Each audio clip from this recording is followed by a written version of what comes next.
If you play strategy games, the basic logic is simple. More troops plus better weapons equals a win. But sorry, actual history doesn't run on programmer code. It runs on human stupidity and insane plot twists. Sometimes, a heavily armed army is defeated by the weather, wild animals, or even their own incompetence. Today, we're counting down the top 10 most absurd, unfair, and truly magical military victories that not even Hollywood would dare to invent. Let S kick things off at number 10, the Battle of Corin Sebes in 1788. This is Austria versus Austria. It's the peak comedy moment of the Austrian Empire. Picture this. 100,000 Austrian troops are marching to crush the Ottomans. Their vanguard cavalry stumbles upon a camp full of wine and decides to start a massive drinking party. When the infantry trailing behind catches up and asks for a sip, the drunk cavalry says nope. A brawl breaks out. Then, in the darkness, a gunshot rings out. The multi-ethnic army, which had a huge language barrier, totally panics and starts screaming, "The Ottomans are here!" And just like that, 100,000 men draw their guns and start wildly slaughtering each other. The next morning, the real Ottoman army arrives, to find nobody except 10,000 Austrian corpses lying around. The Ottomans won without breaking a sweat. I give this a 10 out of 10 for self-destruction. Coming in at number 9 is the Great Emu War of 1932, where Paltry completely humiliated an army. Back in 1932, Australian farmers were complaining about 20,000 emus destroying their crops. So, the government sent the Royal Army equipped with modern Lewis machine guns to clean up the problem. Shooting birds with machine guns sounds like an easy joke, right? Wrong? These giant birds had surprisingly thick feathers that acted like armor. They could run like race cars, and they scattered everywhere at the first sound of gunfire. The Aussie soldiers ended up wasting tens of thousands of rounds. Their guns jammed constantly, and they only managed to kill a few hundred emus. In the end, the Australian army officially raised the white flag to a flock of birds. At number 8, we have the Battle of Adwa in 1896, a story of European delusion. The Italian Empire decided it wanted to invade Ethiopia for a new colony. They confidently marched in, thinking that Africans wouldn't have any decent weapons. So, the Italians arrogantly split their forces and marched straight into some foggy mountains. Surprise! The Ethiopian emperor had secretly bought tens of thousands of advanced rifles beforehand. When the fog finally cleared, the Italian soldiers' limbs went numb. They were staring at 100,000 cool-cloaked Ethiopian troops pointing steel barrels right in their faces. The Italians were absolutely smashed to pieces, marking one of Europe's most humiliating defeats in Africa. Next up, number 7, the Battle of Agincourt in 1415, or the story of the mud that buried knights. Imagine 6,000 English longbowmen, most of them suffering from severe diarrhea, facing off against 30,000 shiny, heavily armored French noble knights. It was a hugely lopsided battle. The French knights smugly charged forward, expecting an easy win. But Mother Nature decided to give the English a massive buff, okay? It had rained heavily the night before, turning the battlefield into a giant mud pit.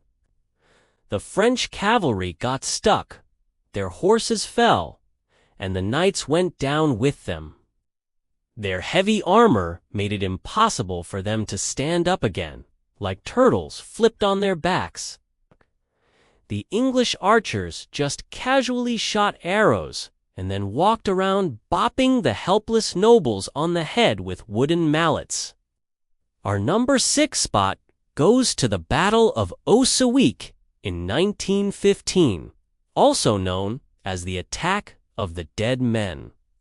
This isn't a horror movie, it's World War I. 7,000 German soldiers pumped chlorine gas into Russia's Osawik fortress.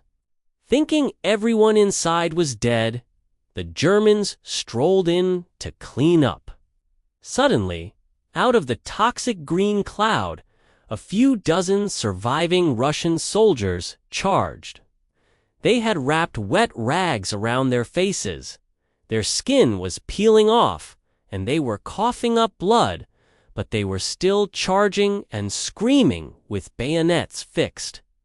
They looked so terrifying that the 7,000 Germans thought they were seeing ghosts, panicked, and trampled each other trying to run away.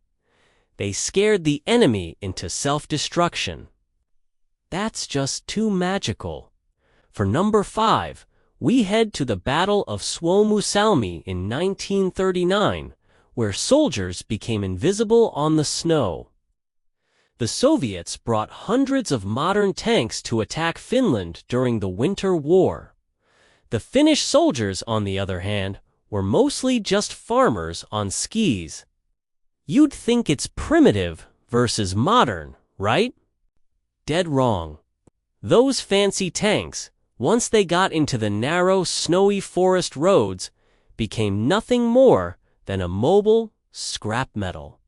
Meanwhile, the Finnish soldiers, invisible in their white capes, used slicing tactics to chop up the enemy tank convoy and their anti-tank weapon of choice, homemade, gasoline-filled glass bottles, which we now know as Molotov cocktails.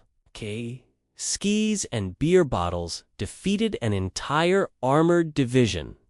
Where is the logic in that? Let's travel to Vietnam for number 4, the Battle of Bac Dang in 1288, featuring the Tide Master himself. The Mongol Yuan imperial fleet, which had plowed through all of Eurasia, brought hundreds of giant warships to invade. But the Vietnamese general, Tran Hung Thao, didn't bother with a head-on fight. He decided to go big and hack the geography. Instead of arrows, he ordered thousands of iron-tipped wooden stakes to be planted deep in the Bac Dang riverbed. He then lured the Mongol fleet into the river during high tide. When the tide went out, the iron stakes emerged from the water like giant saw teeth, piercing the bottoms of the world champion fleet's ships. Using a river as a trap and nature as a weapon. This is pure genius. Sliding into number 3 is the Battle of Den Helder in 1795, where cavalry captured warships. It's a basic concept of war. Cavalry fights on land, the Navy fights on water. So, how in the world did French cavalry ride their horses into the ocean and capture all 14 warships and 850 cannons belonging to the Netherlands? The story is that the winter was so brutally cold that the ocean froze solid. The Dutch warships were completely stuck in the ice. The French cavalry wrapped rags around their horses' hooves to muffle the sound, charged across the ice in the dead of night, and captured the entire sleeping fleet without a single casualty. This move is so bizarre, military textbooks just refuse to accept it. At number 2, we have the Battle of Alesia in 52 BC, led by the wall-building king. 60,000 Roman troops under Julius Caesar besieged 80,000 Gauls in the city of Alesia. To make sure not a single fly could escape, Caesar built an incredible 18-kilometer wall encircling the entire city. Then, suddenly, news hit. 250,000 Gaul reinforcements were thundering in from behind. Caesar was now trapped in the middle. A normal person would run. Caesar didn't. He ordered his men, "Bring more bricks and build a second wall surrounding ourselves." He was attacking the city from the inside of his walls while defending against the quarry's reinforcements from the outside of his walls, creating a double wall meat sandwich, and by some miracle, the Romans won. And finally, our number 1 most magical military victory. The Battle of Myeongyang in 1597. This is the most classic underdog victory in naval history. The Korean Admiral Yi Sun-sin had exactly 13 warships left. He was facing a Japanese fleet of 133 warships, plus another 200 support ships. It was like throwing an egg at a meteor. But Admiral Yi lured the entire giant Japanese fleet into the extremely narrow Myeongyang Strait. He waited until noon, when the tide suddenly reversed and started flowing incredibly fast. The Japanese ships panicked, crashed into each other, and got jammed together, unable to move. Admiral Yi's 13 ships then lined up and just blasted the helpless Japanese fleet to pieces. The result: Korea lost 0 ships. Japan lost dozens of its command ships. Mind-blowing. So there you have it.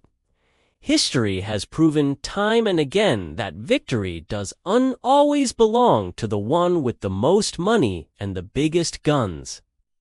It often belongs to the one who uses their brain the best, and sometimes just gets the luckiest. Which battle do you think had the most magical tactics on this list? Let me know down in the comments. If this video hits 10,000 likes, I'll make a part 2. And please don't forget to subscribe to the channel for more content like this. Thanks for watching, and I'll see you in the next one.